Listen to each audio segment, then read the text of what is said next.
The easiest way to learn how to use the chef's knife is actually step by step. And the first thing is where to hold the knife. You actually hold the knife on the blade.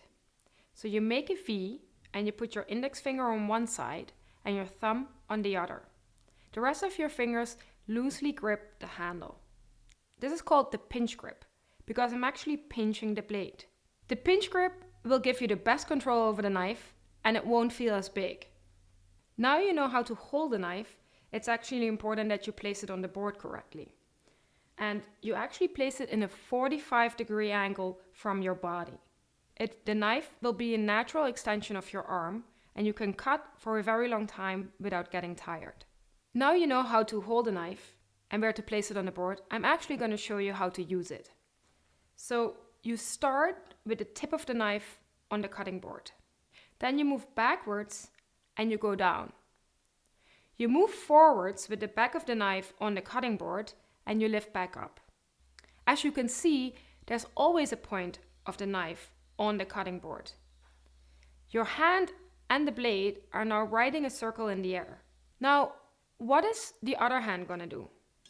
The other hand is actually called the guiding hand, and it has to be in a claw or a spider grip position on the board. Eventually, the blade is actually going to touch the most exposed knuckle. This can be your index finger or your middle finger. It's called the guiding hand because it's actually going to guide the blade and it's going to decide how big the pieces will be. If it moves back fast, the pieces will become big.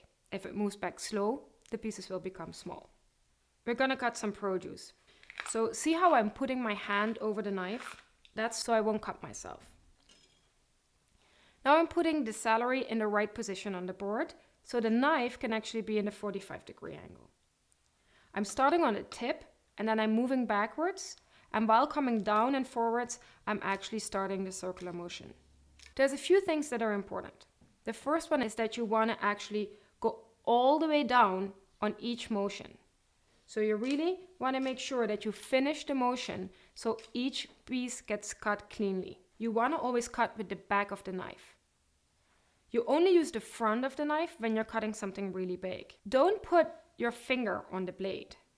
And then the last thing that makes it safe is to keep the knife straight. You might think or feel that it's safer to actually see the edge, but in reality it's much safer to hold the knife straight. When you got the circular motion down, you can try the guided cutting.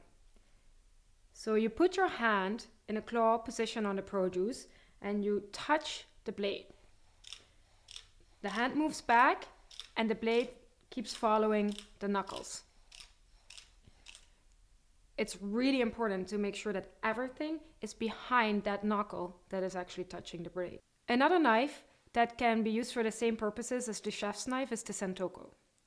Sentoko is a Japanese chef's knife. It has a much straighter edge than the chef's knife. A lot of things are the same. You use it in a 45-degree angle on the board and you hold it in the pinch grip. The guiding hand also has the exact same function.